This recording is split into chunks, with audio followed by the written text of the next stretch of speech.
Chapter 1. Nightmare begins Shadow Slave. A frail-looking young man with pale skin and dark circles under his eyes was sitting on a rusty bench across from the police station. He was cradling a cup of coffee in his hands, not the cheap synthetic type slum rats like him had access to, but the real deal. This cup of plant-based coffee, usually available only to higher-rank citizens, had cost most of his savings. But on this particular day, Sonny decided to pamper himself. After all, his life was coming to an end. Enjoying the warmth of the luxurious drink, he raised the cup and savored the aroma. Then, tentatively, he took a small sip and immediately grimaced. Ah, so bitter. Giving the cup of coffee an intense look, Sonny sighed and forced himself to drink some more. Bitter or not, he was determined to get his money's worth. Taste buds be damned. I should have bought a piece of real meat instead. Who knew actual coffee is so disgusting? Well, it's going to keep me awake, at least. He stared into the distance, dozing off, and then slapped himself in the face to wake up. Tusk, what a rip-off. Shaking his head and cursing, Sonny finished the coffee and stood up. Rich people living in this part of the city were rushing past the small park on their way to work, staring at him with strange expressions. Looking haggard in his cheap clothes, and from the lack of sleep, unhealthily thin and pale, Sonny was indeed out of his place here. Also, everyone seemed so tall. Watching them with a bit of envy, he tossed the cup into a garbage bin. I guess that's what 3 full meals a day would do to you. The cup missed the bin by a wide margin and fell on the ground. Sonny rolled his eyes in exasperation, walked over and picked it up before carefully putting it in the trash. Then, with a slight grin, he crossed the street and entered the police station. Inside, a tired-looking officer gave him a Hewitt glance and frowned with obvious distaste. Are you lost, boy? Sonny looked around with curiosity, noting reinforced armor plates on the walls and poorly hidden turret nests in the ceiling. The officer, too, looked scruffy and mean. At least police stations remain the same wherever you go. Hey, I'm talking to you. Sonny cleared his throat. Ah, no. Then he scratched the back of his head and added, as demanded by the third special directive, I am here to surrender myself as a carrier of the nightmare spell. The officer's expression instantly changed from irritated to wary. He looked the young man over once again, this time with piercing intensity. Are you sure you are infected? When did you start showing symptoms? Sonny shrugged. A week ago. The officer became visibly paler. Shit. Then, with a hurried motion, he pressed a button on his terminal and bellowed. Attention. Code black in the lobby. I repeat, code black. Asterisk, asterisk, asterisk. The nightmare spell first appeared in the world a few decades ago. Back then, the planet was us starting to recover from a series of devastating natural disasters and subsequent resource wars. At first, the emergence of a new disease that caused millions of people to complain about constant fatigue and sleepiness did not attract a lot of attention. But when they started to fall into an unnatural slumber, with no sign of waking up even days later, governments finally panicked. Of course, by then it was already too late, not that an early response could have made any difference. When the infected started dying in their sleep, their dead bodies turning into monsters, no one was ready. Nightmare creatures usually overwhelmed national militaries, plunging the world into complete chaos. No one knew what the spell was, what powers it possessed, and how to fight it. In the end, it was the awakened, those who survived the first trials of the spell and came back alive, who put a stop to its rampage. Armed with miraculous abilities earned in their nightmares, they restored peace and created a semblance of a new order. Of course, it was only the first of the catastrophes brought upon by the spell. But as far as Sonny was concerned, none of it had anything to do with him. Not until a few days ago, that is, when he first started having trouble with staying awake. For an average person, being chosen by the spell was as much of a risk as an opportunity. Kids learn survival skills and fighting techniques in school on the off chance of being infected. Well-to-do families hired private tutors to train their children in all sorts of martial arts. Those from the awakened clans even had access to powerful legacies, wielding inherited memories and echoes in their first visit to the dream realm. The richer your family was, the better your chances of surviving and becoming an awakened were. But for Sonny, who had no family to speak of, and spent most of his time scrounging for food instead of going to school, being chosen by the spell presented no opportunity at all. To him, it was basically a death sentence. Asterisk, asterisk, asterisk. A few minutes later, Sonny was yawning while several policemen were busy putting him in restraints. Soon he was fastened into a bulky chair that looked like a weird mix between a hospital bed and a torture device. The room they were in was situated in the basement of the police station, with thick armored walls and a formidable-looking vault door. Other officers were standing near the walls, with automatic rifles in their hands and grim expressions on their faces. Sonny did not particularly care about them. The only thing he could think about was how much he wanted to sleep. Finally, the vault door opened, and a gray-haired policeman walked in. He had a seasoned face and stern eyes, looking like someone who had seen a lot of terrible things in his life. After checking the restraints, the policeman glanced uically on his wristwatch and then turned to Sonny. "What's your name, kid?" Sonny blinked a few times, trying to concentrate, then shifted uncomfortably. "Sunless."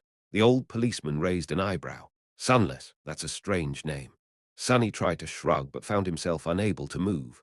"What's so strange about it? At least I have a name. Back in the outskirts, not everyone even gets one." After another yawn, he added, "It's because I was born during a solar eclipse. My mom had a poetic soul, you see. That's why he got this weird-ass name, and his little sister was called Rain back when she still lived with them, at least. Whether it was the result of poetic imagination or simple laziness, he did not know." The old policeman grunted. "Do you want me to contact your family?" Sonny simply shook his head. "There's no one. Don't bother." For a second, there was a dark look on the policeman's face. Then his expression turned serious. "All right, Sunless. How long can you stay awake?" Not long," the policeman sighed. "Then we don't have time for the full procedure. Try to resist for as long as you can and listen to me very carefully." "Okay." Not waiting for a response, he added, "How much do you know about the nightmare spell?" Sonny gave him a questioning look. "As much as anyone, I guess. Who doesn't know about the spell? Not the fancy stuff you see in dramas and hear in the propaganda broadcasts. I mean, how much do you really know?" That was a hard question to answer. "Don't I us go into the dream realm, kill a few monsters to complete the first nightmare, receive magic powers, and become an awakened?" The old policeman shook his head. "Listen carefully. Once you fall asleep, you will be transported inside your first nightmare. Nightmares are trials created by the spell. Once inside, you will meet monsters, sure, but you will also meet people. Remember, they are not real. They're us illusions conjured up to test you. Do you know?" The policeman stared at him. "I mean, no one understands what the spell is and how it works, right? So how do you know that they're not real? You might have to kill them, kid. So do yourself a favor and us think about them as illusions." "Oh." The old policeman waited for a second, then nodded and continued. "A lot of things about the first nightmare depend on luck.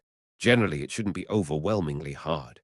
The situation you're in, the tools you have at your disposal, and the creatures you have to defeat should be within the range of your abilities, at least. After all, the spell sets up trials, not executions. You're a bit disadvantaged due to, well, your circumstances. But kids from the outskirts are tough. Don't give up on yourself just yet." Ah. Sonny was getting more and more sleepy. It was becoming hard to follow the conversation. "About those magic powers you mentioned.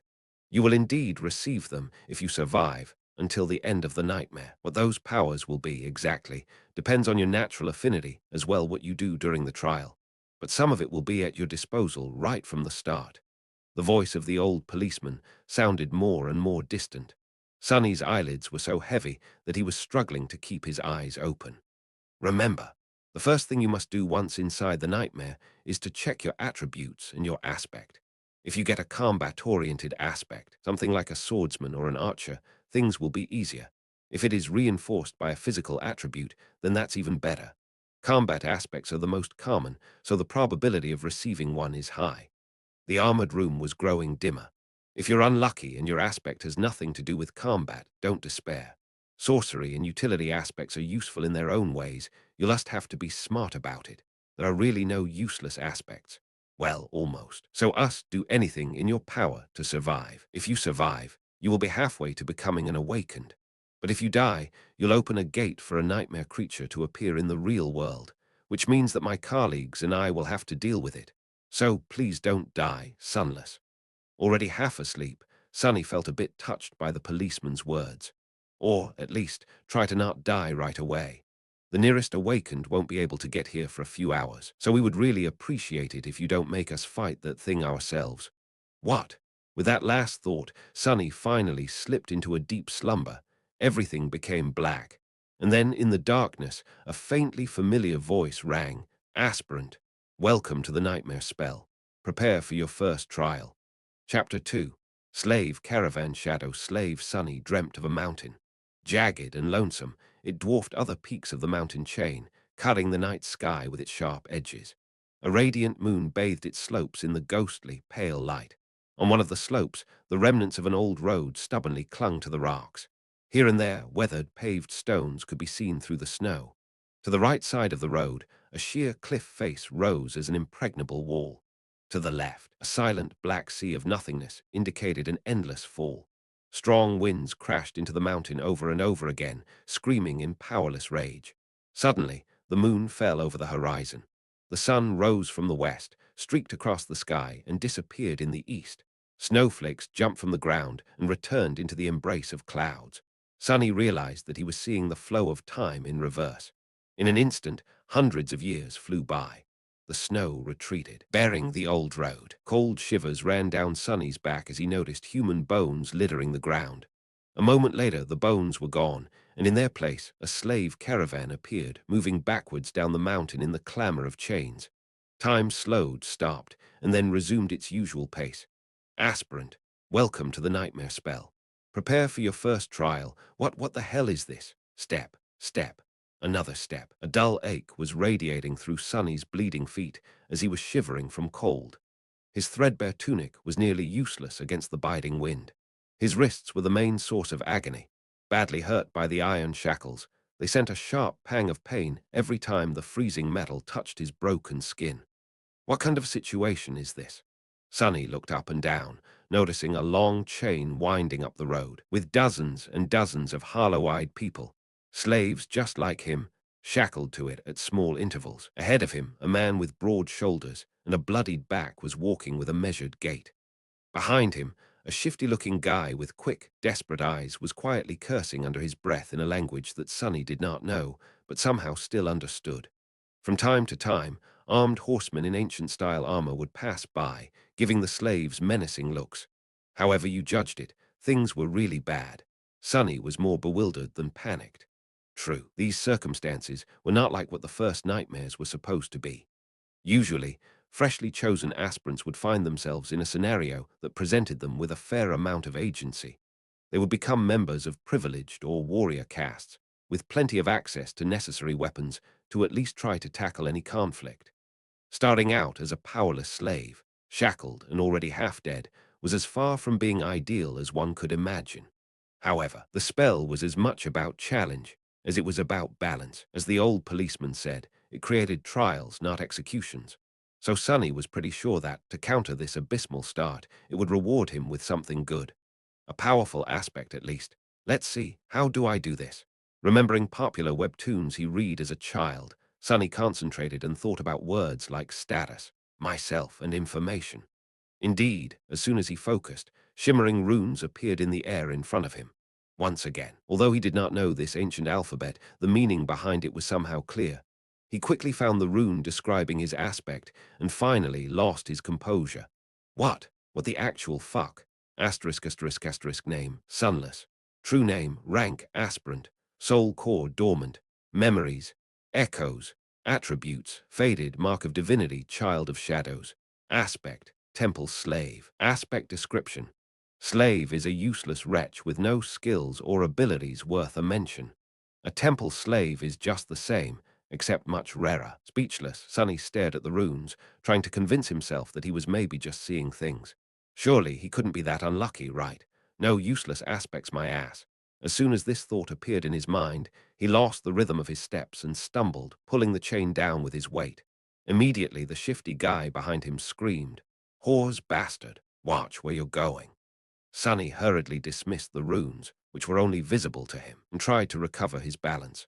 A moment later, he was once again walking steadily, however, not before inadvertently pulling on the chain one more time. "You little shit, I'm going to kill you." The broad-shouldered man in front of Sonny chuckled without turning his head. "Why bother? The weakling will be dead by sunrise anyway. The mountain will kill him." A few seconds later, he added, "It'll kill you and me, too." just a bit later. I really don't know what the Imperials are thinking, forcing us into this cold. The shifty guy gasped. Speak for yourself, fool. I'm planning to survive. Sonny silently shook his head and concentrated on not falling again. What a charming pair. Suddenly, a third voice joined the conversation from somewhere further back. This one sounded gentle and intelligent. This mountain pass is usually much warmer this time of year. We just had really bad luck. Also, I would advise you against harming this boy. Why is that? Sonny turned his head slightly, listening. Haven't you seen the markings on his skin? He is not like us, who fell into slavery due to debts, crimes, or misfortune. He was born a slave, a temple slave, to be precise. Not long ago, the Imperials destroyed the last temple of the Shadow God. I suspect that this is how the boy ended up here. The broad-shouldered man cast a look back. So what? Why should we be afraid of a half-forgotten, weakling god? He couldn't even save his own temples. The Empire is protected by the mighty war god. Of course, they're not afraid to burn down a few temples, but we here are not protected by anything or anyone. Do you really want to risk angering a god? The broad-shouldered man grunted, not willing to answer. The conversation was stopped by a young soldier riding a beautiful white horse. Clad in a simple leather cuirass, armed with a spear and a short sword, he looked dignified and noble. To Sonny's irritation, the asshole was really pretty too. If this was a historical drama, the soldier would definitely be a male lead. What is going on here? There was no particular menace in his voice, even something resembling concern. When everyone hesitated, the gentle-voiced slave answered, "It's nothing, sir. We are just all tired and cold, especially our young friend over there. This journey is truly too hard for someone that young." The soldier looked at Sonny with pity. "What are you looking at? You're not much older than me." Sonny thought. Of course, he didn't say anything out loud. The soldier sighed and took a flask from his belt before extending it to Sonny. "Bear with it a little more, child. We will stop for the night soon. For now, here, drink some water." Child. Due to his thin body and small stature, both caused by malnourishment, Sonny was often mistaken for someone younger. Usually, he didn't hesitate to use it to his advantage, but now, for some reason, being called a child really irked him. Still, he was really thirsty. He was just about to take the flask when a whip cracked in the air, and suddenly Sonny was in a world of pain. He stumbled, once again pulling on the chain and causing the shifty slave behind him to curse. Another soldier, this one older and angrier, stopped his horse a few steps back. The whip that sliced the back of Sonny's tunic open and drew blood belonged to him. Without even glancing at the slaves, the older soldier pierced his younger colleague with a disdainful glare. "What do you think you're doing?" The young soldier's face darkened. "I was just giving this boy some water. He'll receive water with the rest of them once we camp." "But, shut your mouth. These slaves are not your friends. Understood? They're not even people. Treat them like people, and they'll begin imagining things." The young soldier looked at Sonny, then lowered his head and put the flask back on his belt. "Don't let me catch you making friends with slaves again, newbie, or next time it will be your back tasting my whip." As if to illustrate his intention, the older soldier cracked his whip in the air and rode past them, radiating threat and anger. Sonny watched him go with well-concealed malice. "I don't know how, but I will watch you die first." Then he turned his head and glanced in the direction of the younger soldier, who was falling behind with his head still lowered. "And you, second." Chapter 3. The Strings of Fate. For a few minutes after that, Sonny was in a dark mood, but then he pulled himself out of it and inhaled deeply, trying to enjoy the fresh air. Indeed, air like that was hard to come by in the real world. Micro-dust and other pollutants made it rough and unpleasant, not to mention the general stench of the outskirts. In the better parts of the city, sophisticated filtration systems worked diligently, however. Filtrated air tasted sterile and stagnant. Only the very rich had access to truly pleasant breathing. And here he was, able to enjoy an unlimited amount of pristine, delicious air like a second-generation Keeball. Truly, being chosen by the spell has its benefits. If only there was no dreadful cold, his feet did not ache, and his wrists and back were not in agony. The slave caravan slowly dragged itself up the mountain, with more and more slaves stumbling and periodically falling to the ground. A couple of times, those who could not walk anymore were taken off the chain and unceremoniously tossed off the road, down into the abyss that loomed to the left of it. Sonny watched them fall with a bit of compassion. Poor fellows. Rest in peace, you pitiful souls. All in all, he was in good spirits. It was a bit strange to feel good amidst this disaster of a nightmare, but thankfully, Sonny had time to prepare himself for this eventuality. When the symptoms of the spell first appeared, he did not handle it well. Dying before you even turn 17 was not something one could easily cope with. But in the end, it only took Sonny several days to come to terms with it. After visiting his parents' makeshift resting place, well, actually, since he was too poor to afford even the cheapest slot in the remembrance facility, it was just 2 lines carved into an old tree, and adding a third line for himself, Sonny suddenly became relaxed and carefree. After all, he didn't have to worry about earning money, finding food, protecting himself, and planning for the future anymore. Once the worst that could happen had already happened, what else was there to fear?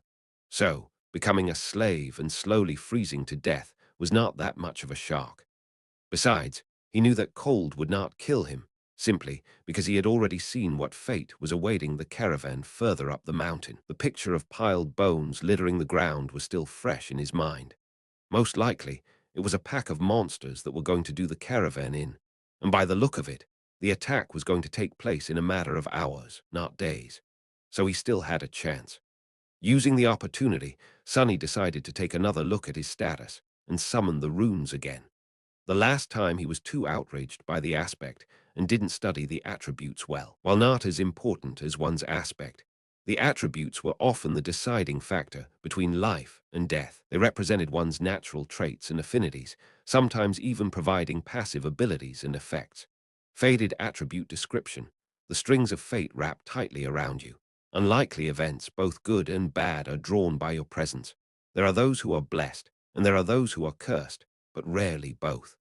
Mark of divinity attribute description: you bear a faint scent of divinity, as though someone briefly touched by it once, a long time ago. Child of shadows attribute description: shadows recognize you as one of their own. Interesting. Sonny quickly recognized the first attribute, faded, as the main culprit of his predicament. At first glance, it seemed to indicate that he was destined for a certain fate, to die miserably and vanish without a trace, for example. But after reading the description, he realized that being faded actually just meant that improbable things had a higher chance of occurring when he was around. I guess this is how I managed to receive one of the super rare useless aspects, and a weird variant of it, at that. If faded was his innate attribute, then the other two came from the temple slave aspect. Mark of divinity was more or less straightforward. It was supposed to allow passage into certain sacred places inside the dream realm and enhance several types of sorcery. Since there were no sacred places in sight and Sonny's aspect had nothing to do with sorcery, it was useless too. Child of Shadows was a stranger one. He had never heard of it and had no idea what it was supposed to do, at least not until the sun hid behind the mountain and the sky began to darken. To his surprise, Sonny found himself able to see perfectly in the darkness, as though it was still as bright as day. This ability alone was nothing to scoff at, and it was quite possible that Shadows would reward him with some other, yet unknown, gifts. Finally, something good. I wonder if, stop the caravan, prepare to camp. Following the head soldier's order, the slaves stopped and fell to the ground, shivering and exhausted. The small clearing where the road widened was somewhat protected from the wind by a protruding mass of rock, but it was still too cold to rest with ease. The soldiers got busy herding the slaves into a tight circle, forcing them to share warmth, and lighting up a large bonfire in the center of the camp, although not before tending to their horses. The heavy wagon carrying food, water, and other cargo, to which the main chain was firmly affixed, was pushed forward to block the wind. While looking around, Sonny noticed the young soldier from before watching the mountain with a complicated look on his face. What a weirdo. Soon, the bonfire was blazing. The stronger slaves tried to find their way closer to the fire, while the weaker ones, like Sonny, were forced to sit at the outer end of the circle, with their backs freezing in the cold. Of course, any movement was encumbered by the fact that they were still shackled to the chain. That's why the familiar broad-shouldered slave ended up just where he started despite all of his efforts to get closer to the flame. Damn Imperials, he hissed, clearly irritated. The soldiers walked among the slaves, giving them water and food. Sonny, just like everybody else, received a few sips of icy water and a small piece of rock-hard, moldy bread. despite its unappetizing look. He forced himself to eat the whole thing just to be left as hungry as he was before. By the looks of it, he wasn't the only one. The shifty slave that had been walking behind him looked around in anguish. By all the guards, they used to feed me better even in the dungeons. He spat on the ground, desperate, and most of us innocent men in the dungeon were there waiting to visit the gallows, too. A few steps away from them, where the paved road ended and sharp rocks began, a scattering of bright red berries were growing from the snow. Sonny had noticed them before, clustering here and there along the road, and even noted how pretty those resilient things looked contrasted against the white. The shifty slave's eyes glistened as he tried to crawl towards the berries on all fours. I would advise against eating those, friend. It was the gentle-voiced slave again. Sonny turned around and finally saw him in the flesh for the first time. It was a tall man in his 40s, lean and strangely handsome, with a dignified look of a scholar. How a man such as him ended up a slave was a mystery, yet there he was. You and your advice again. What? Why? The scholar smiled apologetically. These berries are called bloodbane. They grow in the places where human blood was spilled. That's why there's always a lot of them along the slave trade routes. So what? The older man sighed. Bloodbane is poisonous. A few berries might be enough to kill an adult man. Curses. The shifty slave flinched back and glared at the scholar. Sonny did not pay them a lot of attention, because while looking around, he finally recognized the site of the camp as the place where, in his vision at the start of the nightmare, the bones of the slaves were buried under the snow, and he was willing to bet that whatever it was that killed them all was going to happen soon. As if to answer his thoughts, a thundering noise rang from above, and in the next second, something massive came crashing from the sky. Chapter 4. Mountain King Shadow Slave turning in the direction of the thundering noise, many slaves rose their heads, only to see rocks and heavy shards of ice raining on them from above. They instantly panicked, lurching away in a cacophony of screams. Shadows happily danced on black stones, as entangled by the thick chain, those slaves fell to the ground and pulled others with them. Sonny was one of the few that remained upright, mostly because he was ready for something like this to happen. Calm and collected, he gazed at the night sky, his attribute-enhanced eyes piercing the darkness, and took one measured step back. In the next second, a piece of ice the size of a man's torso hit the ground right in front of him and exploded, showering everything around with sharp shards. Others weren't that quick. As ice and stones continued to rain, many were wounded, and a few even lost their lives. Agonizing wails filled the air. "On your feet, fools! Get to the wall!" The veteran soldier, the one who had whipped Sonny a few hours before, was shouting angrily, trying to get the slaves to move towards the relative safety of the mountain slope. However, before anyone could heed his command, something massive came crashing down, sending a tremor through the stones beneath their feet. It fell right between the caravan and the mountain wall, plunging everything into silence for a few seconds. At first, it looked like a lump of dirty snow, roughly round in shape and as tall as a mounted horseman. However, once the creature unfurled its long limbs and rose, it towered over the stone platform like a nightmarish omen of death. That thing must be at least 4 meters tall, Sonny thought, a bit stunned. The creature had 2 stumpy legs, an emaciated, hunched torso, and disproportionately long, multi-jointed hands. 2 of them, each ending with a set of horrifying bone claws, and another 2, these ones shorter, ending with almost human-like fingers. The thing that at first glance looked like dirty snow turned out to be its fur, yellowish-gray and ragged, thick enough to stop arrows and swords. On its head, 5 milky, white eyes regarded the slaves with insect-like indifference. Beneath them, a terrible maw crowding with razor-sharp teeth was half open, as though in anticipation. Viscous drool was running down the creature's chin and dripping into the snow. What unnerved Sonny the most, though, were the strange shapes endlessly moving, worm-like, under the creature's skin. He could see them clearly because, unfortunately, he was one of those unlucky souls closest to the monstrosity, getting a nauseating first-row view. Well, that is just too much, he thought, stupefied. As soon as Sonny finished that thought, all hell broke loose. The creature moved, slashing its claws in his general direction. But Sonny was one step ahead. Without wasting a single moment, he jumped sideways as far as the chain allowed, conveniently placing the broad-shouldered slave between himself and the monster. His quick reaction saved his life. as those sharp claws, each as long as a sword, sliced through the broad-shouldered man a fraction of a second later and sent streams of blood flying through the air. Drenched in the heart liquid, Sonny hit the ground, and his fellow slave, now simply a corpse, fell on him from above. Damn, why are you so heavy? Temporarily blinded, Sonny heard a chilling howl and felt an enormous shadow passing over him.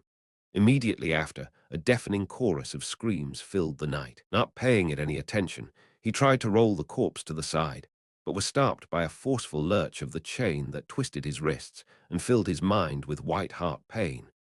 Disoriented, he felt himself being dragged a few steps, but then the chain suddenly slackened, and he was able to control his hands again. See, things could have been worse. Putting his palms against the dead man's chest, he pushed with all the strength he had. The heavy corpse stubbornly resisted all his attempts, but then finally fell sideways, setting Sonny free. However, he didn't get to celebrate this newly found freedom, as his blood suddenly turned to ice. Because at that moment, with his palms still pressed against the broad-shouldered slave's bleeding body, he clearly felt something wriggling under the dead man's skin. You just had to think about how things could get worse, right, you idiot, he thought, and then flinched back, pushing the corpse with his legs. Sonny crawled as far away from it as he could, which was about 1.5 meters, thanks to the ever-present chain.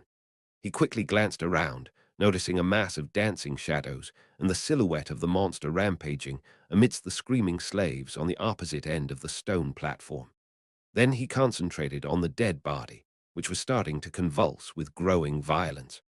On the opposite side of the corpse, the shifty slave was looking at it with slackened jaw and a horrified expression on his face. Sonny waved to get his attention. "What are you staring at? Move away from it," the shifty slave tried, but immediately fell down. The chain was twisted between the three of them, pinned down under by the broad-shouldered man's weight. Sonny clenched his teeth.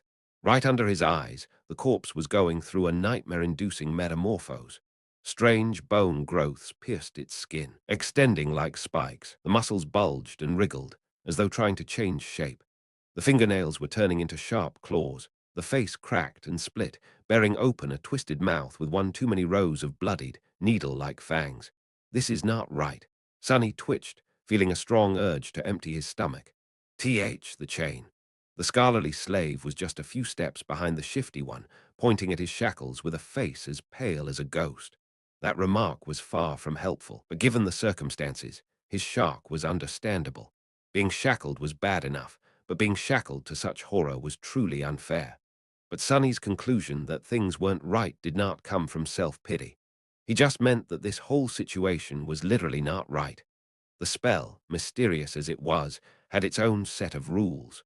There were rules for what type of creatures could appear in any given nightmare, too. Nightmare creatures had their own hierarchy, from mindless beasts to monsters, followed by demons, devils, tyrants, terrors, and finally, mythical titans, also known as calamities. The first nightmare was almost always populated by beasts and monsters, rarely with a demon mixed in. And Sonny had never, ever heard about anything stronger than a single devil appearing in it. However, the creature had clearly just created a lesser version of itself, an ability that belonged exclusively to tyrants, the sovereigns of the nightmare spell, and those above them. What was this tyrant even doing in a first nightmare? How powerful was that damn faded attribute? But there was no time to ponder. Unfair or not, there was only one person now who could save Sonny himself. The broad-shouldered man, what was left of him, slowly rose, his mouth producing strange, clicking noises. Without giving him time to fully come to his senses, Sonny cursed and jumped forward, grabbing onto the length of the slackened chain. One arm of the monster, now fully equipped with 5 jagged claws, shot forward to meet him, but Sonny sidestepped it with one calculated movement. What saved his skin this time was not quick reaction, but simple presence of mind. Sonny might not have learned any fancy combat techniques, since his childhood was spent on the streets instead of a school. But the streets, too, were a kind of teacher. He had spent his whole life fighting for survival, quite often literally. That experience allowed him to keep a cool head on his shoulders in the midst of any conflict.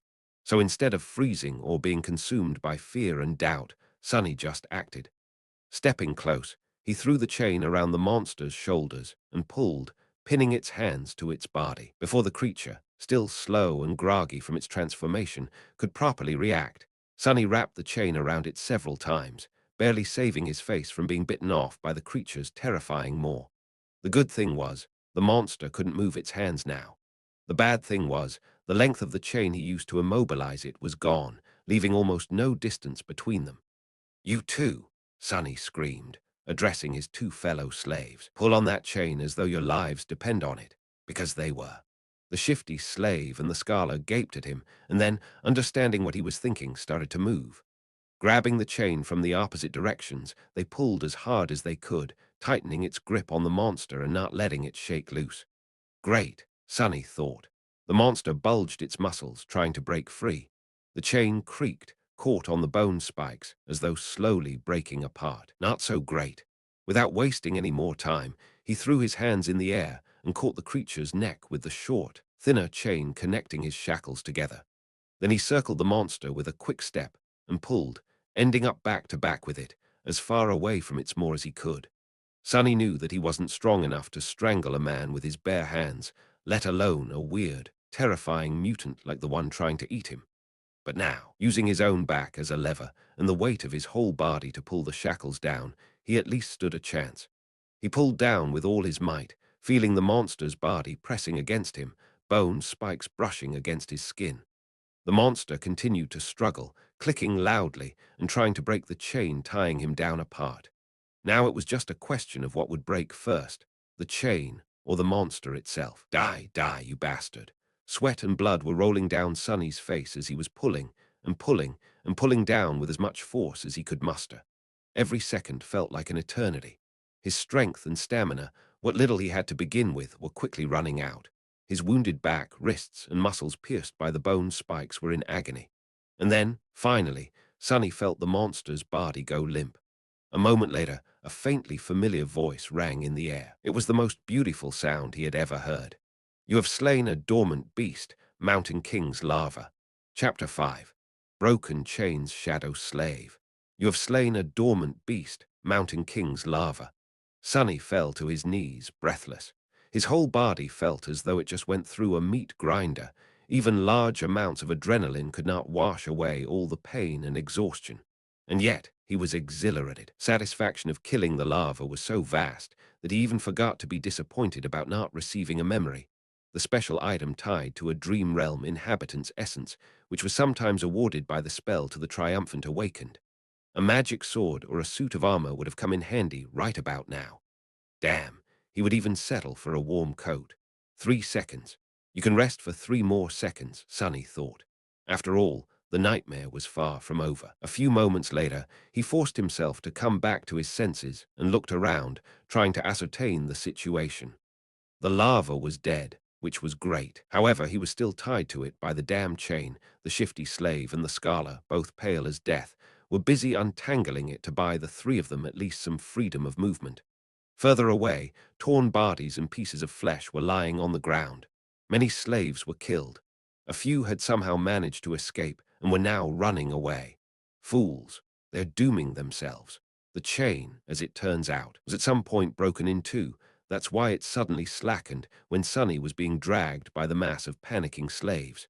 If their shackles had a less sophisticated locking mechanism, he could have tried to free himself now. However, each pair was fixed to a specific link. Without unlocking them, no one was going anywhere. The tyrant Mountain King, presumably, was hidden from sight by the bright glow of the bonfire. However, Sonny could feel its movements due to the subtle tremors spreading through the stones, as well as the desperate screams of those slaves who were yet to perish. An angry blow or two could also be heard, indicating that some of the soldiers were still alive, desperately trying to fight the monstrosity off. What pulled his attention the most, though, was the fact that several of the maimed bodies were starting to move. More larvae. His eyes widened. One after another, 4 more corpses slowly rose to their feet. Each beast looked as disgusting as the first one had, and not a bit less deadly. The nearest was mere meters away from Sonny. Damn it all, he thought. And then, weakly, I want to wake up. A strange clicking filled the air. One of the beasts turned its head toward the 3 slaves and gnashed its fangs. Shifty fell on his ass, whispering a prayer, while Scarla just froze in place.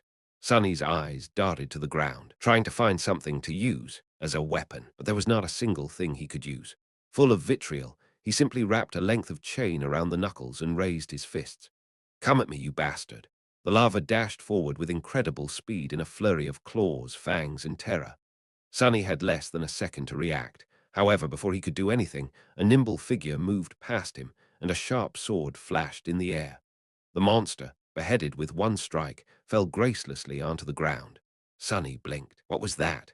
Dumbfounded, he slowly turned his head and looked to his left. Standing there with a valorous expression was the handsome young soldier who had once offered him water. He looked calm and collected, if a little grim. There was not a speck of dirt or blood on his leather armor. He is awesome, Sonny thought before catching himself. Poser. I mean, he's a poser. With a short nod, the soldier moved forward to face the remaining 3 larvae. But after taking a few steps, he suddenly turned around and gave Sonny a long look. Then, with one swift motion, the young warrior took something from his belt and threw it to Sonny. "Save yourself." With that, he was gone to fight the monsters. Sonny reflexively caught the item and watched the soldier go. Then he lowered his gaze and studied the thing clutched tightly in his hand. It was a short and narrow iron rod with a straight bend on its end. A key. It's a key. His heart began to beat faster. It's the key to the shackles. With one last glance at the fierce battle starting between the young soldier and the larvae, Sonny dropped on one knee and began to maneuver the shackles, trying to get his hand into a suitable position to insert the key. It took him a few tries to understand how the unfamiliar lock worked. But then, finally, there was a satisfying click, and he was suddenly free. The cold wind caressed his bloodied wrists. Sonny rubbed them and smiled with a dark gleam in his eyes. Just you wait now. For a moment, visions of violence and revenge filled his head. "Boy, over here." Shifty was waving his hands in the air, trying to get his attention. Sonny briefly considered just leaving him to die, but then decided against it. There was strength in numbers. Plus, despite Shifty's previous threats to kill him and overall unpleasantness, Sonny would have felt bad leaving a fellow slave in chains, especially since freeing him would not cost anything. He hurried over to the other 2 slaves and quickly unlocked their shackles. As soon as Shifty was free, he pushed Sonny away and did a little dance, laughing like a maniac. "Ah, free at last. Guards must be smiling upon us." Scala was more reserved. He squeezed Sonny's shoulder in gratitude and smiled weakly, casting a tense look in the direction of the ensuing fight. 2 of the 3 larvae were already dead. The third one was missing an arm, but still trying to tear its opponent apart. The young soldier danced around it, moving with the graceful fluidity of a natural-born warrior. "What are you waiting for? Run." Shifty made a move to run away, but was stopped by Scala. "My friend, I would. If you say advise again, I swear to guards I will bash your head open." The 2 slaves looked at each other with open animosity. A moment later, Scala lowered his eyes and sighed. "If we run away now, we will surely die." "Why?" The older slave simply pointed at the tall bonfire. "Because without that fire, we will freeze to death before the night is over. Until the sun rises, running away is suicide." Sonny did not say anything, knowing that Scala was right. Actually, he realized it right after strangling the lava. No matter how terrible Mountain King was, the bonfire was still their only lifeline in this frozen hell. It was just as what the broad-shouldered slave, may he rest in peace, had said. There was no need for anyone to kill them, because the mountain itself would do it if given a chance. So what? I prefer freezing to death than being eaten by that monster anyway, not to mention, ugh, turning into one of those things. Shifty was pretending to be brave, but there was no conviction in his voice. He glanced at the darkness surrounding the stone platform and shivered before taking a small step back. At this point, the third larva was long dead, and the young soldier was nowhere to be seen. He had probably gone to join the fight at the other side of the bonfire, leaving the 3 slaves alone at the mountainside part of the stone platform. Scala cleared his throat. The monster might be satiated with those it had already slain. It might be defeated or driven away by the Imperials. In any case, if we stay here, we have a chance to survive, however small. But if we run away, our doom will be certain. So what do we do? Unlike Scala, Sonny was sure that Mountain King would not be satisfied with killing just most of the slaves. Neither did he believe that a bunch of mortals would really be able to defeat it. Even if they were not normal people but awakened, a fight with a tyrant was not something one could easily survive, let alone win. But if he wanted to live, he had to get rid of that thing somehow. "Let's go take a look." Shifty looked at him as though seeing a lunatic. Are you insane? You want to get closer to that beast? Sonny stared at him blankly, then shrugged and headed in the direction of the rampaging monster. Chapter 6. Confronting the Tyrant. Sonny was off to face against a nightmare creature. And not any creature at that, but one of the fifth category, a dreaded, fearsome tyrant. The odds of survival were so low that anyone would have laughed in his face if he were to ever suggest attempting to fight it. If they weren't an awakened 2 or 3 ranks above the creature, of course, which Sonny certainly wasn't. And yet, he had to deal with this mountain king, somehow to avoid an even more miserable death. The ridiculous degree to which the odds were stacked against him from the very beginning of this delayed execution had gotten old a long time ago, so he didn't have any more energy to think about it. What was there to fear, after all? He was already as good as dead. It's not like he could get any deader. So why worry? On the other side of the bonfire, things were turning from bad to worse. Most of the slaves were already dead. A few soldiers were still desperately trying to fight the monster, but it was clear that they weren't going to last long. Right in front of Sonny's eyes, the tyrant picked up a dead slave, dragging the chain up with him, and opened its terrifying maw wide. With one crushing bite, the slave's body was torn in half, leaving only bloodied stumps inside the shackles. Mountain King's 5 indifferent, milky eyes stared into the distance as he chewed, streams of blood flowing down its chin. Seeing that the creature's upper arms were busy, one of the soldiers screamed and lunged forward, brandishing his long spear. Without turning its head, the tyrant extended one of its shorter lower arms, caught the soldier's head in an iron grip and squeezed, crushing the poor man's skull like a soap bubble. A moment later, the headless body was tossed over the cliff and disappeared into the abyss below. Shifty doubled over, puking his guts out. Then he shakily rose to his feet and glared at Sonny. "We've taken a look, now what?" Sonny did not answer, pensively observing the tyrant with his head slightly tilted to one side. Shifty stared at him some more, then turned to Scala. "I'm telling you, old man, the boy is sick in the head. How the hell can he be so calm? SHHHH. Lower your voice, fool." Blood drained from Shifty's face as he slapped himself, covering his mouth with both hands. Then he cast a fearful look in the direction of the tyrant. Luckily, the abomination was too busy feasting on the slaves, lucky ones who were already dead and unlucky ones who were still alive, to pay them any attention. Shifty slowly exhaled. Sonny was preoccupied with thinking, measuring his chances of survival. How do I get rid of that thing? He didn't have any special powers, nor did he have an army ready to bury the tyrant under a mountain of bodies. He didn't even have a weapon to at least scratch the damn bastard. Sonny moved his gaze and looked past the creature, into the endless darkness of the moonless sky. As he was watching the night, a bright flash streaked in the air and collided with one of the tyrant's arms, bursting into a rain of sparks. The young soldier, Sonny's heroic liberator, had just tossed a burning piece of wood at the monster and was now defiantly raising his sword. "Face me, devil." A distraction, just what I needed. Because there was no way for Sonny to kill the Mountain King with his own 2 hands, he had decided to enlist some help.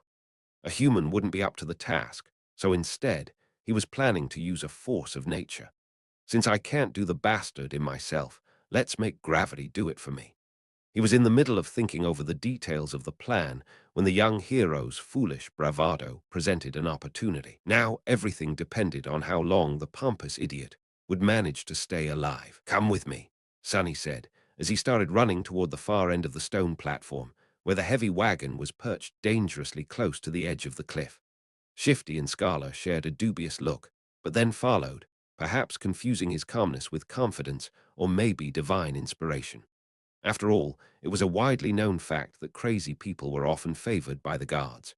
Behind them, Hero nimbly ducked under the tyrant's claws, slashing it with the sword. The sharp edge slid ineffectively across the dirty fur, not leaving even a scratch on the creature's flesh. In the next second, the tyrant moved with frightening speed, throwing all 4 of his hands in the direction of its new, irritating foe. But Sonny had no way of knowing. He was running with all his speed, getting closer and closer to the wagon. Once there, he hurriedly looked around, checking if there were any larvae close by, and moved to its rear wheels. The wagon was left at the upper end of the stone platform, where it narrowed and turned back into the road. It was turned sideways to block the wind, with its front facing the mountain wall and its back facing the cliff. There were 2 large wooden wedges placed under the rear wheels to prevent the wagon from rolling backward. Sonny turned to his companions and pointed at the wedges. "When I tell you, remove both of them. Then push. Understand?" "What? Why?" Shifty stared at him with a dumbfounded expression on his face. Scala just looked at the wedges, and then at the tyrant. Hero, miraculously, was still alive. He was weaving between the creature's limbs, always just half a second away from being completely eviscerated. From time to time, his sword flashed in the air, but to no avail. Mountain King's fur was too thick, and his skin too tough to be harmed by mundane weapons. There was a hint of apprehension on the young warrior's face. All the other soldiers, as far as Sonny could see, were already dead. So he really needed that one to live a little bit longer. "Don't die yet," he thought. To Shifty, he simply said, "You'll see." The next moment, Sonny was running again, trying to follow the chain from the brace where it was affixed to the wagon. The thing he was searching for was hard to notice due to all the bodies, blood and viscera littering the stone platform, but for once, luck was on his side. A short amount of time later, he had found what he needed, the torn end of the chain. Finding the nearest set of shackles, complete with a horribly disfigured body of a slave locked in them, Sonny plopped down on his knees and started to fumble with the key. There was a muffled scream, and with a sideways glance, he noticed Hero flying through the air, finally caught by one of the tyrant's strikes. Incredibly, the young soldier managed to land on his feet, sliding several meters across the stones. All of his limbs were still in place. There were no terrible wounds on his body either. Without skipping a bit, Hero rolled forward, picking up his sword from where it fell on the ground, and then rolled once more, this time sideways, narrowly avoiding a heavy stamp from the creature's foot. Rolling. Who the hell rolls around in this situation? Without any more time to waste, Sonny finally managed to unlock the shackles, shaking the dead slave out of them. He then promptly locked them once again, this time around the chain itself, ending up with a makeshift slipknot and a loop. Now everything depended on his resolve, hand-to-eye coordination, and luck. Turning to Shifty and Scala, who were still waiting by the wagon, he screamed, "Now!" Then, picking up a sizable length of chain, Sonny stood up and faced the tyrant. Hero spared him half a glance. His eyes lingered on the chain for a moment, and then quickly followed it to the wagon. Then, without showing a hint of emotion, the young warrior doubled his efforts, drawing the creature's attention away from Sonny. So he's smart, too. What a scam. Clearing his head of all unnecessary thoughts, Sonny concentrated on the weight of the chain in his hands, the distance between him and the tyrant and his target. Time seemed to slow down a bit. "Please, don't miss." Gathering all of his strength, Sonny spun and threw the chain in the air, as though a fisherman casting his net. The loop opened as it flew, closing in on the position of the fight between Hero and the tyrant. Sonny's plan was to place the loop on the ground close enough to them that, once one of the tyrant's feet landed in the trap, he could pull on the chain and tighten it around the monster's ankle. But his plan failed spectacularly, which is to say, it was literally a spectacle. In the last moment, Mountain King suddenly flinched back, and instead of falling on the ground, the chain loop landed perfectly around its neck. A second later it tightened, acting as an iron noose. Sonny froze for a moment, not believing his eyes, and then clenched his fists, holding himself back from triumphantly shaking them in the air. "Yes," he screamed inwardly. Moments later, the wagon would roll off the cliff, pulling the tyrant down with it. Sonny looked back to make sure, and instantly turned even paler than he usually was. Shifty and Scala did manage to remove the wedges from under the wagon's wheels and were now desperately pushing it to the edge of the road. However, the wagon was rolling slowly, very slowly, much slower than Sonny had anticipated. He turned to the tyrant, panicking. The creature, surprised by the sudden weight pressing down on its neck, was already raising its hands to tear the chain apart. Sonny's eyes widened. In the next second, Hero crashed into one of the tyrant's legs, throwing it off balance and buying them some time. Sonny was already running to the wagon, cursing loudly in his mind. Reaching it, he threw himself onto the damp wood alongside Shifty and Scala, pushing with all the strength left in his rather small, but terribly beaten and enormously exhausted body. "Roll, roll, you creaky piece of shit." The wagon sped up a little, but was still rather slow in reaching the cliff's edge. At the same time, the tyrant finally managed to get a hold of the chain tied around its neck, ready to free itself. Now, whether they lived or not was just a question of which thing would happen first. Chapter 7. 3 slaves and a hero. "Roll, you creaky piece of shit." Sonny pressed himself against the wagon, pushing with all he had. 4 powerful oxen that used to pull it were now dead, and instead of them, 3 tired slaves were trying to do the job. Even with the slope of the road helping them, the speed of the wagon was agonizingly slow. The tyrant, in comparison, was moving much faster. Pushing Hero back with a deadly swipe of his lower arms, he raised the other 2 to its neck and tried to grab the chain that was wrapped around it like a noose. However, this time Mountain King's fearsome physique turned into a disadvantage. Its long, terrifying bone claws were perfect for tearing flesh apart, but they weren't the best tool for precise manipulations. It took the tyrant some time to get a hold of the chain without slicing its own neck open. By then, the wagon was nearly at the edge of the cliff. Come on, just a little bit more. What followed happened very quickly. The wagon's rear wheels finally slid from the road, hanging over the dark, seemingly bottomless pit beneath. The creature turned, staring expressionlessly at the 3 slaves with its 5 milky, dead eyes. The wagon careened, throwing Shifty and Scala off their feet, and then froze, balanced precariously on its middle axis. Sonny was the only one left standing. He cast a last glance at the towering monster, and then slammed his shoulder into the front of the wagon, putting all of his weight behind it. The wagon finally lost its balance and rolled over the edge, scraping its underside deafeningly against the jagged rocks.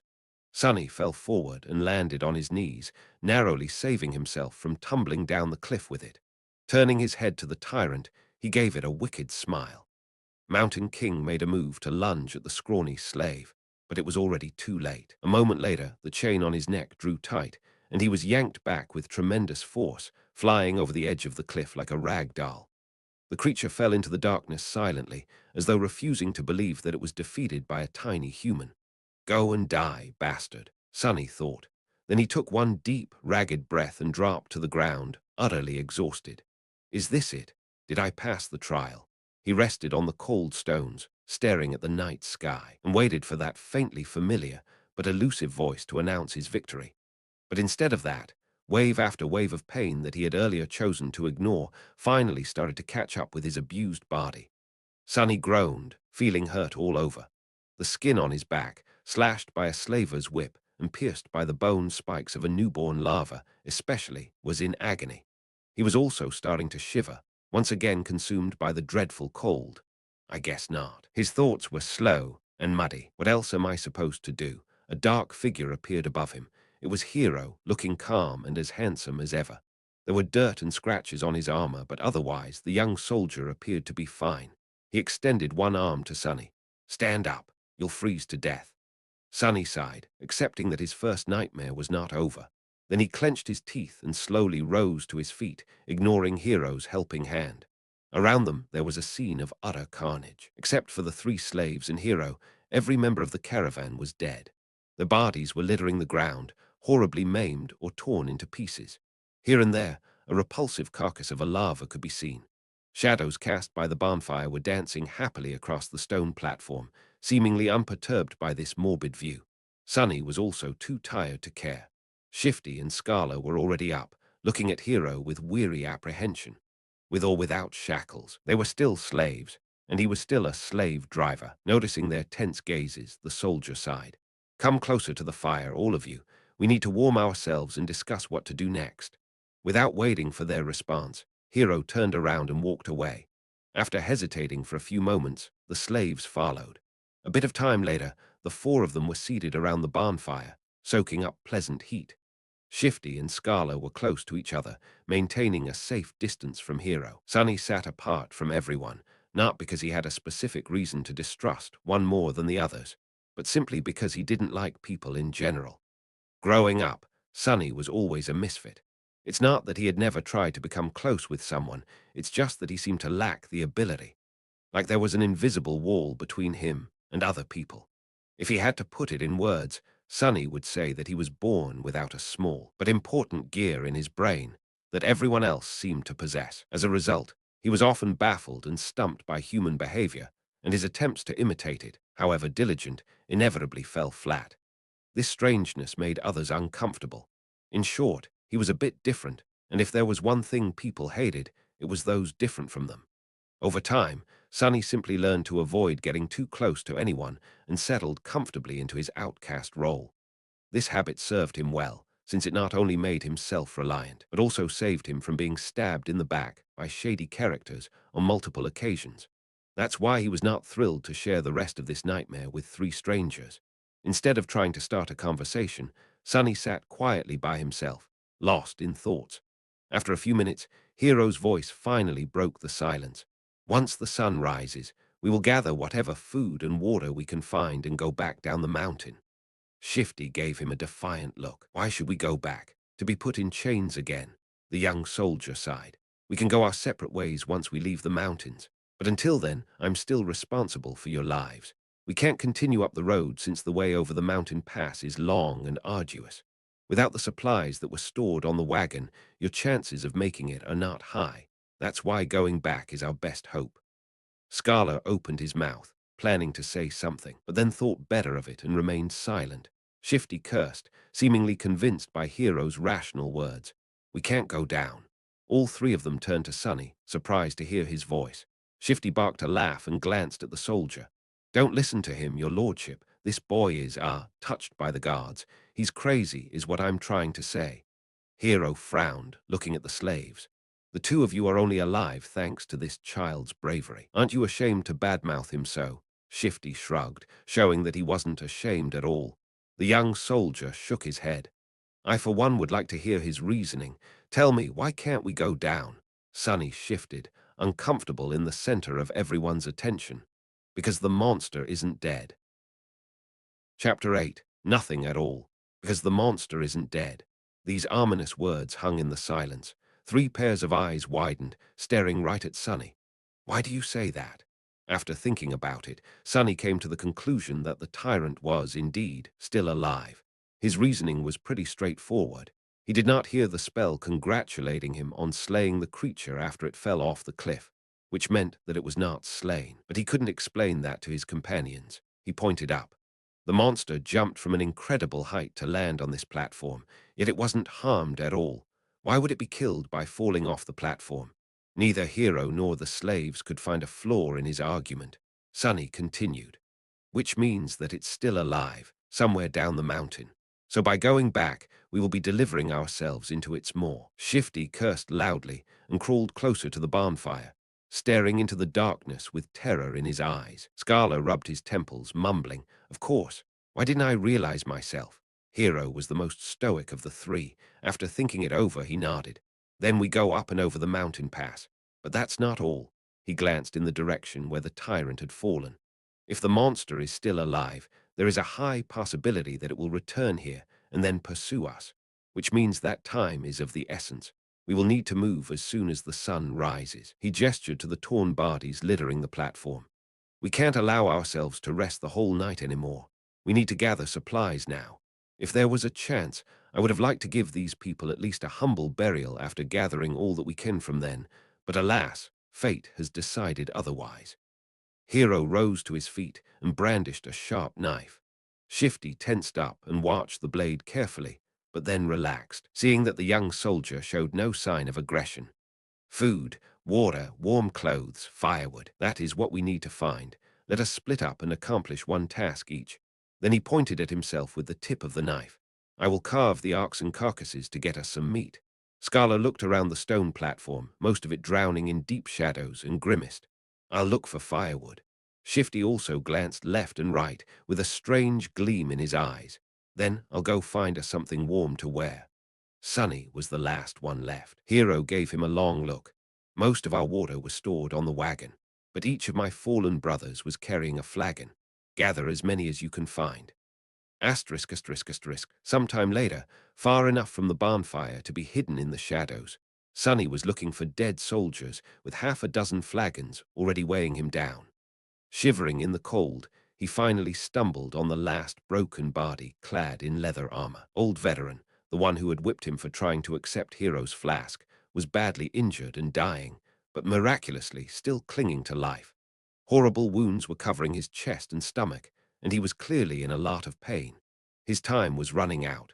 Sonny knelt beside the dying soldier and looked him over, searching for the man's flagon. What irony, he thought. The older man tried to focus his eyes on Sonny and weakly moved his hand, reaching for something. Sonny looked down and noticed a shattered sword lying on the ground not far from them. Curious, he picked it up. "Are you looking for this? Why? Are you guys like Vikings, longing to die with a weapon in your hands?" The dying soldier didn't answer, watching the young slave with some unknown, intense emotion in his eyes. Sonny sighed. "Well, it might as well do. After all, I promised to watch you die." With that, he leaned forward and slit the old man's throat with the sharp edge of his broken blade, then threw it away. The soldier twitched, drowning in his own blood. The expression in his eyes changed. Was it gratitude or hatred? Sonny did not know. Illusion or not, it was his first time killing a human. Sonny expected to feel guilt or fear, but actually there was nothing at all. It seemed that, for better or worse, his cruel upbringing in the real world had prepared him for this moment well.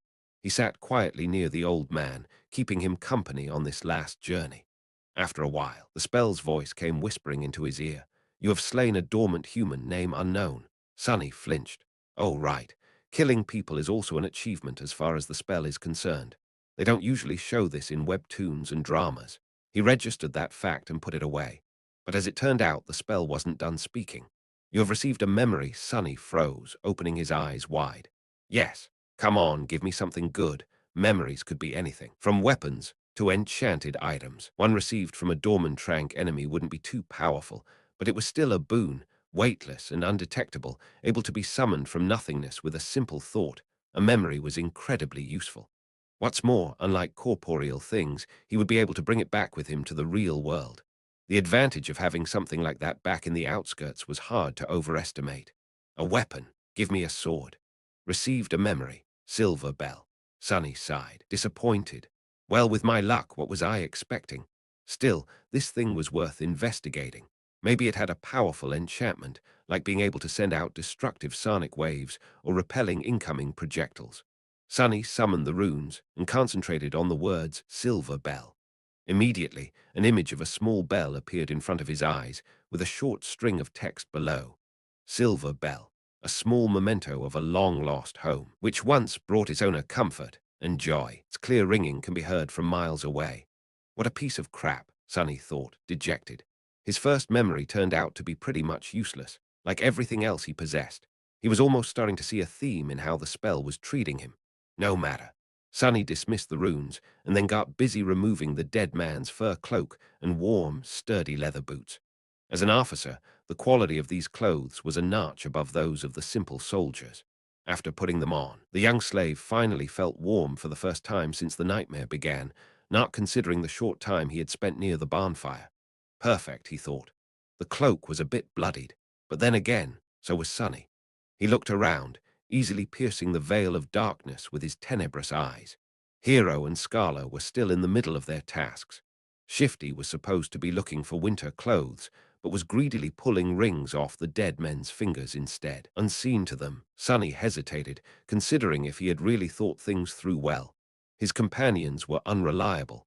The future was too uncertain. Even the requirements of passing the nightmare remained a mystery.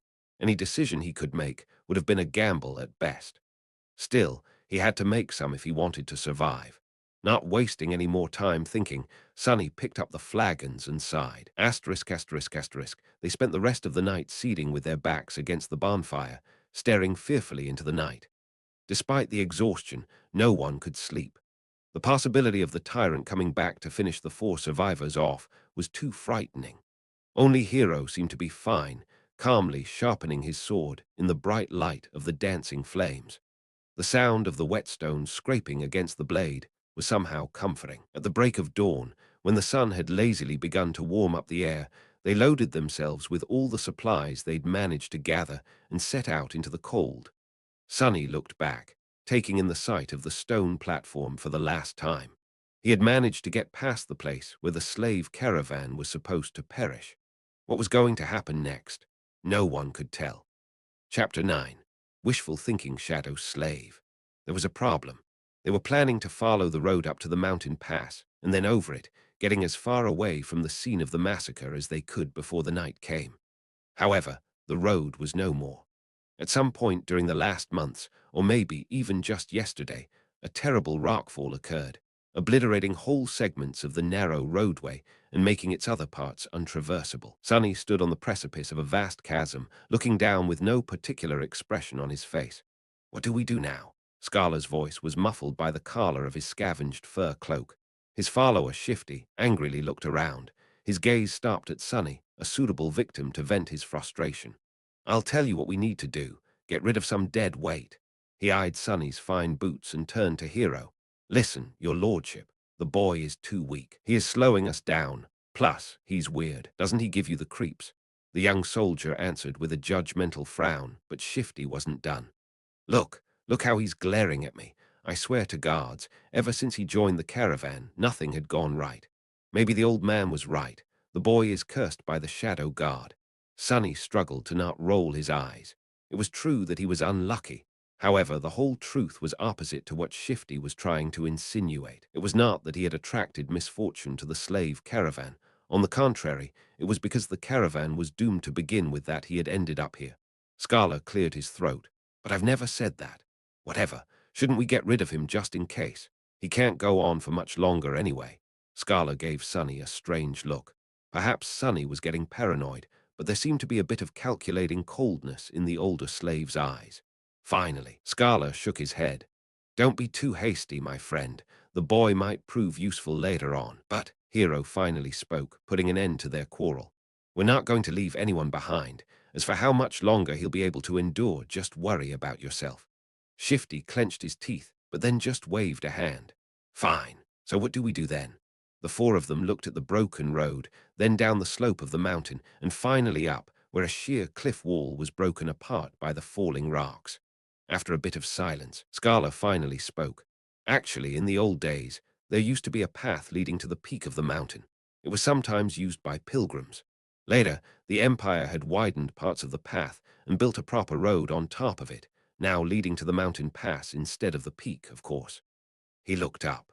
"The remnants of the original path should still be somewhere above us. If we reach it, we should be able to find our way back to the undamaged section of the road." Everyone followed his gaze, shifting uncomfortably at the prospect of climbing the treacherous slope. Except for Hero, of course, who remained as calm as a saint. Due to the rockfall, the slope wasn't an almost vertical wall anymore, but still, the incline was quite sharp. Shifty was the first one to speak. "Climb that? Are you insane?" Scala helplessly shrugged. "Do you have a better idea?" No one did. After a bit of preparation, they began the ascent. Shifty and Scala stubbornly carried the weapons they had picked up off the dead soldiers' bodies. But Sonny, with some regret, decided to leave his newfound short sword behind. He knew that this climb was going to test the limits of their endurance. The sword might not have seemed to be that heavy right now, but every extra gram of weight was bound to feel like a ton all too soon. As the weakest member of the group, he was already struggling to keep up, so there wasn't a lot of choice. Shedding a few kilograms of iron was the right thing to do. Walking up the mountain road with the weight of the supplies on his shoulders was already hard enough, but climbing up the mountain itself turned out to be pure torture. Just half an hour later, he felt like his muscles were going to melt, with his lungs on the verge of imploding. Clenching his teeth, Sonny continued to move forward and up. He had to constantly remind himself to watch his footing, too. On this unstable, icy slope, one misstep was enough to send a man tumbling down to his death. Just think about something pleasant, he thought. But what happy thoughts could he summon? Failing to come up with something else, Sonny began to imagine what reward he was going to receive at the end of this trial. The boon of the first nightmare was the most important thing given to an awakened by the spell. Sure, later trials could provide them with more abilities and vastly improve their power, but it was this first one that determined what role an awakened would be able to play, how great their potential would be, and what price they would have to pay, not to mention giving them the necessary tools to survive and grow in the dream realm. The main benefit of the first nightmare's boon was simple, yet possibly the most important. After completing their trial, aspirants were bestowed with the ability to perceive and interact with soul cores. Soul cores were the basis of one's rank and power. The stronger your core was, the greater your might would grow. The same went for nightmare creatures, with a deadly caveat that, unlike humans, they could possess multiple cores. A lowly beast had just one, but a tyrant like Mountain King had 5. Coincidentally, The only way to improve your soul core was to consume soul shards scavenged from the corpses of other dream realm inhabitants. That's why Awakened went out of their way to battle powerful nightmare creatures despite the risk of death. The second benefit was less straightforward, but nevertheless vital. After completing the first nightmare, aspirants were elevated to the rank of dreamers, colloquially known as sleepers, and gained access to the dream realm itself. They would enter it on the first winter solstice after passing the trial and remain there until an exit was found, thus becoming fully awakened. That time between finishing the first nightmare and entering the dream realm was very important, as it was the last chance to train and prepare yourself a person would receive. In Sunny's case, that time was only about a month, which was as bad as it gets. And then there was the final benefit, unique to every aspirant passing the trial, the first aspect ability. This was the magic power that elevated Awakened above mundane humans. Aspect abilities were diverse, unique, and powerful. Some could be categorized into types, like combat, sorcery, and utility, but some were simply beyond imagination. Armed with the power of their abilities, Awakened had been able to save the world from the flood of nightmare creatures. However, that power came with a catch. With their first ability, every Awakened also received a flaw, sometimes called the counter. These flaws were as diverse as abilities, ranging from comparatively harmless to crippling, or, in some cases, even fatal. I wonder what type of ability a temple slave would get, Sunny thought, not too optimistic about his prospects. The choice of flaws, on the other hand, seems to be almost limitless. Let's hope my aspect will evolve at the end of this fiasco, or even better, change completely. If the aspirant performed especially well, there was a chance of his given aspect going through an early evolution. Aspects, just like soul cores, had ranks based on potential power and rarity. The lowest rank was called dormant, followed by awakened, ascended, transcendent, supreme, sacred, and divine, although no one has ever seen the last one. With the amount of crap it had put me through, the spell, if it has any conscience, has to give me at least an awakened aspect. Right, or maybe even an ascended one. Finally, there was a tiny possibility of receiving a true name, something like an honorary title bestowed by the spell to its favorite awakened. The name itself had no benefit, but every famous awakened seemed to have one. It was considered to be the highest mark of excellence. However, the number of people who had managed to get a true name during their first nightmare was so small that Sunny didn't even bother thinking about it. Who needs excellence? Give me power, he cursed, feeling that this attempt at wishful thinking had only made him more depressed and angry. Maybe I'm allergic to dreaming. An allergy like that would be truly ironic, considering that he was destined to spend half of his remaining life in the dream realm, if he even survives long enough to get there, that is. However, Sunny's mental escapade was not completely useless. Looking up from the slippery rocks under his feet, he noticed that the sun was already considerably lower. Come to think of it, the air also seemed to be much colder. At least it helped me pass the time, Sunny thought. The night was approaching. Chapter 10. First Man Down. By the time they decided to stop, Sunny was on the verge of fainting. After hours and hours of traversing the rough mountain slope, his body was almost at its limit. However, to everyone's surprise, Shifty seemed to be doing even worse than him. The roguish slave's eyes were muddy and unfocused, aimlessly wandering around. His breath was ragged and shallow, as though something was exerting pressure on his lungs. He looked feverish and unwell. As soon as Hero found a suitable place for a camp, Shifty simply collapsed on the ground. The most unnerving part about all of this was the lack of angry cursing that they had already gotten used to. The slave lay silent and motionless, with only movements of his chest betraying that he was still alive. Several moments later, he uncorked his flagon with a shaky hand and greedily drank a few large gulps. "Conserve your water," Hero said, a hint of concern, somehow finding its way into his usually stoic voice. Disregarding these words, Shifty drank more, emptying the flagon completely. Scala didn't look much better than him. The arduous climb took a heavy toll on the older slave. Despite the unbearable cold, he was sweaty, with bloodshot eyes and a grim expression on his face. Being the weakest of the three, Sunny had somehow managed to endure the best. "Can't we just melt the snow once there's no more water?" Hero gave Scala a complicated look. "There might come a time when we won't be able to make a fire, as to not attract unwanted attention." No one commented, knowing perfectly well whose attention they had to avoid. The memory of Mountain King's horror was still fresh in their minds. Luckily, today Hero had managed to find a natural alcove in the mountain wall, perched precariously behind a narrow ledge. The fire was well hidden by the rocks, allowing them to enjoy its warmth without the fear of being noticed. No one was in the mood to talk, so they just roasted slices of oxen meat above the flames and ate in silence. By the time the skies had turned completely black, Shifty and Scala were already asleep, lost in the thrall of their own nightmares. Hero took out his sword and moved to the edge of the rock outcropping. Try to rest as well. I'll take the first watch. Sunny gave him a nod and lay down near the fire, dead tired. Falling asleep inside a dream was a new experience for him, but unexpectedly it turned out to be quite mundane. As soon as his head touched the ground, his consciousness slipped into darkness. After what felt like only a second, someone had gently shaken him awake. Groggy and disoriented, Sunny blinked a few times, finally noticing Hero hovering above him. These two didn't look too well, so it's better to give them some time to recover. Don't let the flames go out and wake us up once the sun starts to rise. Or if the beast appears. Sunny silently rose and changed places with Hero, who added a couple of logs into the fire and was soon fast asleep. For a few hours he was on his own.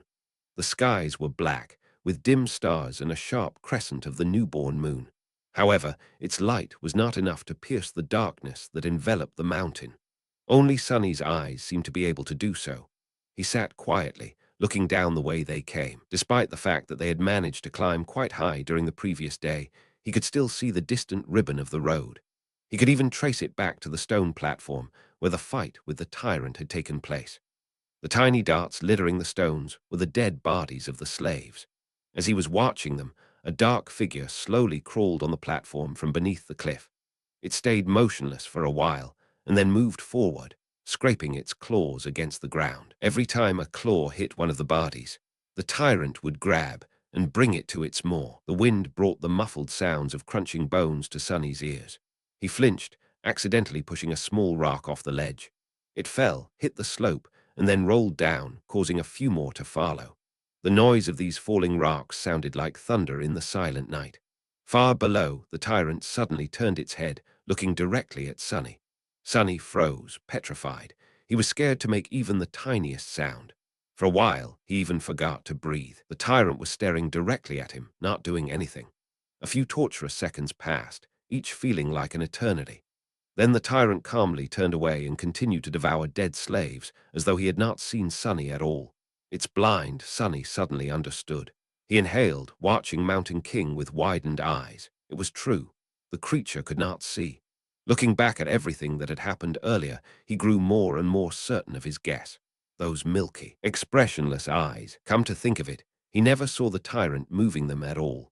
And back when Sunny was pushing the wagon off the cliff, the tyrant only reacted after the wagons had started to fall, scraping loudly against the rocks. Of course, it was all making sense now. Asterisk, asterisk, asterisk, at the break of dawn, Sunny had woken the others up. Hero had hoped that a full night's rest would do Shifty and Scala some good, but his hopes were crushed. Somehow, the two slaves looked even worse than before. It was as though yesterday's climb had overstrained Scala too much. However, Shifty's condition could not be explained by simple overexertion. He was deadly pale and shaky, with half-conscious eyes and a lost look on his face. What's wrong with him? Scala, who himself was not doing very well, helplessly shook his head. It might be the mountain sickness. It affects different people differently. His voice sounded raspy and weak. I'm fine, assholes. Get out of my face. Shifty had trouble forming full sentences, but still insisted that he was all right. Hero frowned and then took most of the supplies the defiant slave was supposed to carry before adding them to his own load. After hesitating a little, he gave some to Sunny, too. Did anything happen while we were asleep? Sunny stared at him for a few seconds. The monster ate the dead. The young soldier's frown deepened. How do you know? I heard it. Hero moved to the edge and looked down, trying to make out the distant stone platform. After a minute or so, he clenched his jaw, showing signs of uncertainty for the first time. Then we'll have to move faster.